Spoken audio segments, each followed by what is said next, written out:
it has long been recognized for decades as a staple, not just of left liberal politics, but our politics in general, that of course we sacrifice and suffer as American citizens when we allow our government to spend endless sums of money on foreign wars. Of course those are inextricably linked.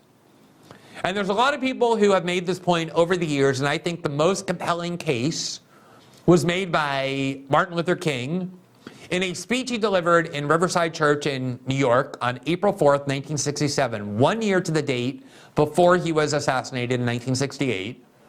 The purpose of this speech, well, it was called Beyond Vietnam, A Time to Break Silence. Beyond Vietnam, A Time to Break Silence.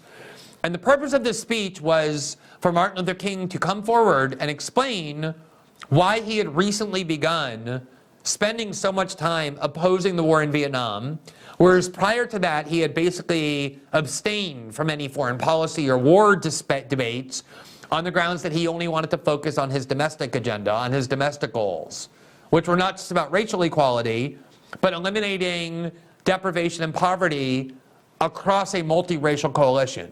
That was always his stated goal, not just racial, but economic and class. And so he came to give this speech as a way of essentially apologizing for the fact that he neglected the war in Vietnam and other issues of war and militarism for so long, because he came to understand that the two cannot be separated. That the reason so many Americans and American cities are in decay and neglect, and people are suffering in the working class, not nearly as much as they are now, but certainly then they were as well, is because of how much resources we allow our government to devote to hundreds of military bases, to endless wars all over the world that never improves the life of American citizens. So let's just take a moment to look at what he said, because as I say, it is, I think, the most compelling case for why these two debates, the issue of militarism over here and the lives of American citizens over here, are actually completely interconnected. And you can't separate them that way by saying, oh yeah, I support the war in Ukraine and I want to keep sending in unlimited resources because that has nothing to do with the lives of American citizens. It's the resources of our government and how we use them. That's what the debate is about. This is what he said, quote, "I come to this magnificent house of worship tonight because my conscience leaves me no choice. I join with you in this meeting because I am in deepest agreement with the aims and work of the organization which has brought us together. Clergy and laymen concerned about Vietnam." That was the group that asked him to speak. "The recent statement of your executive committee are the sentiments of my own heart, and I found myself in full accord when I read its opening lines. Quote, a time comes when silence is betrayal. That time has come for us in relation to Vietnam. Over the past 2 years, as I have moved to break the betrayal of my own silences, and to speak from the burnings of my own heart, as I have called for radical departures from the destruction of Vietnam, many persons have questioned me about the wisdom of my path. At the heart of their concerns, this query has often loomed large and loud. Quote, why are you speaking about war, Dr. King? Why are you joining the voices of dissent? Peace and civil rights don't mix, they say. Aren't you hurting the cause of your people, they ask? And when I hear them, though I often understand the source of their concern, I am nevertheless greatly saddened. For such questions mean that the inquirers have not really known me, my commitment, or my calling. Indeed, their questions suggest that they do not know the world in which they live. Nor is it an attempt to overlook the ambiguity of the total situation and the need for a collective solution to the tragedy of Vietnam.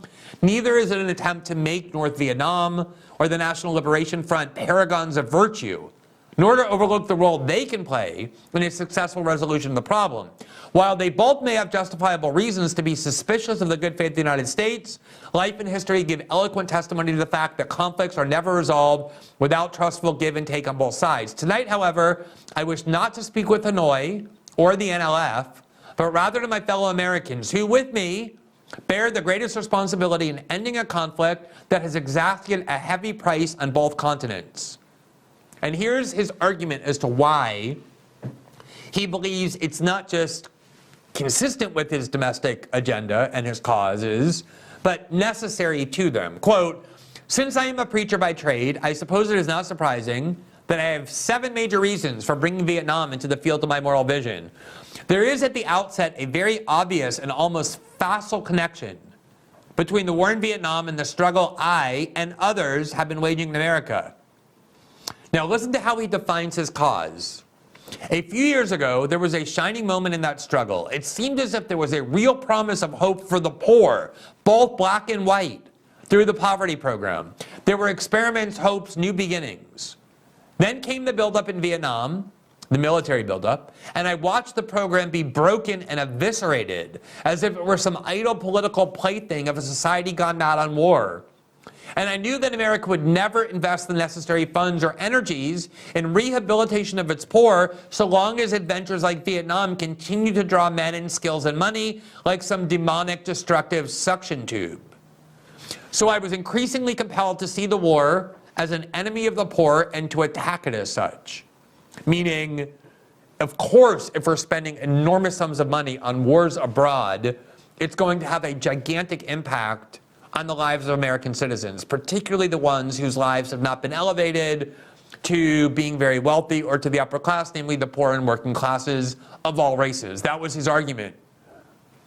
Now, here we just want to play you an audio of one segment of this speech where he gives a very emphatic critique of the United States' posture in the world, something that if you were to say now would prompt accusations that you were some sort of Kremlin agent or America hater, and of course that was said about him as well, not necessarily for this reason though. So listen to this passage in the speech where he connects war policy and what he has come to regard as the U.S. role in the world. Of the poor. My third reason moves to an even deeper level of awareness, for it grows out of my experience in the ghettos of the North over the last 3 years, especially the last 3 summers. As I have walked among the desperate, rejected, and angry young men, I have told them that Molotov cocktails and rifles would not solve their problems. I have tried to offer them my deepest compassion while maintaining my conviction that social change comes most meaningfully through nonviolent action. But they ask, and rightly so, what about Vietnam?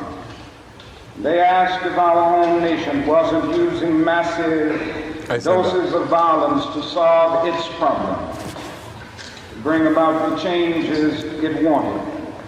Their questions hit home, and I knew that I could never again raise my voice against the violence of the oppressed in the ghettos without having first spoken clearly to the greatest purveyor of violence in the world today, my own government. For the sake of those boys, for the sake of this government, for the sake of the hundreds of thousands trembling under our violence, I cannot be silent. So there's a couple notable aspects of that passage. One is he, again, is saying throughout this entire speech that if you spend resources on endless war, of course that's going to affect the society in all sorts of negative ways, namely the ability of American citizens at home of all races to live a decent quality of life. He also, interestingly, connects the fact that if you're a country at endless war, constantly sending guns and arms and bombs and using them around the world, it's going to degrade your national character as well, in the sense that it's very difficult to tell people that violence isn't the answer to their problems if they constantly see their own government, as he called the greatest purveyor of violence in the world today, my own government, using violence in every other country as a way of solving problems. But his key argument was this emphasis on resources and the fact that there was no way he could ever succeed in building a country with better lives for all Americans if he simply ignored the resource drain that came from America's posture of endless wars. Now, obviously today, Martin Luther King is the closest thing we have to a secular saint, and nobody can criticize him without being immediately attacked. And that is accomplished by completely revising and limiting what he actually advocated. And the response to this speech was extremely negative, particularly from liberal institutions of authority in media and politics who were enraged that he had denounced the posture of America's endless wars. They were basically saying, as long as you stick to your preaching about race and racism, we're on board with you. But when you start questioning American imperialism and militarism abroad, we're going to malign you. And in fact, we're going to tell you that it is counterproductive to your cause because you will alienate us and the liberal establishment if you do that. So here is, let's see if we can bring this up, which is the next article from Stanford University.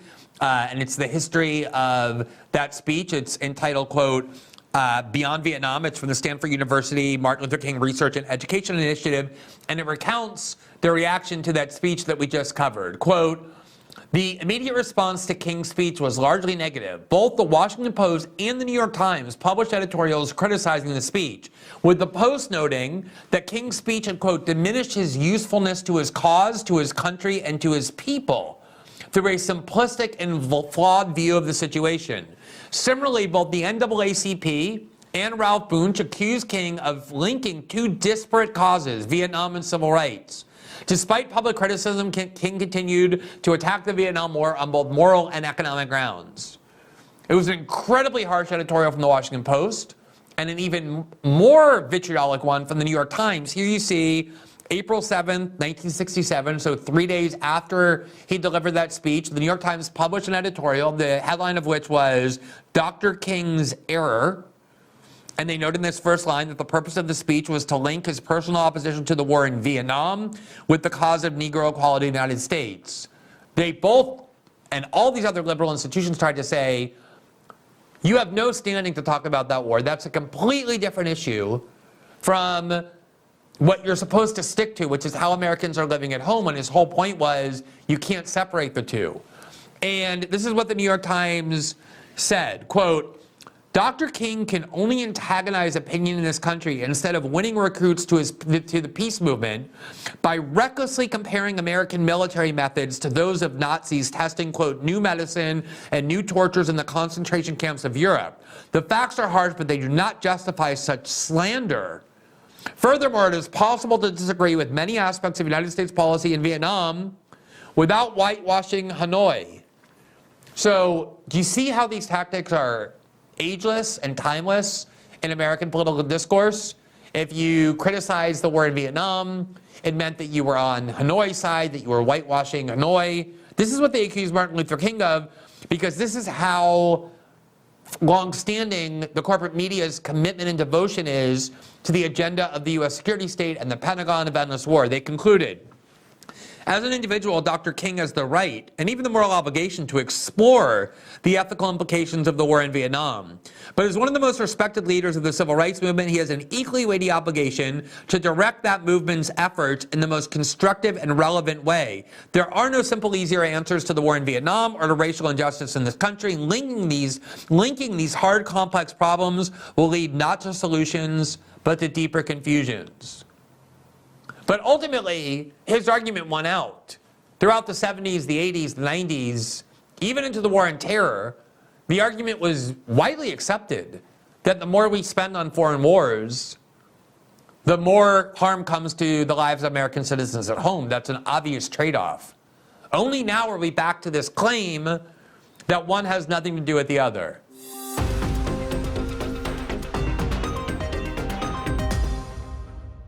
Thanks for watching this clip from System Update. Catch our full shows for free, live weekdays at 7 p.m. Eastern on Rumble, and join our locals community at greenwald.locals.com for all of my written journalism, exclusive after-show Q&As, and more.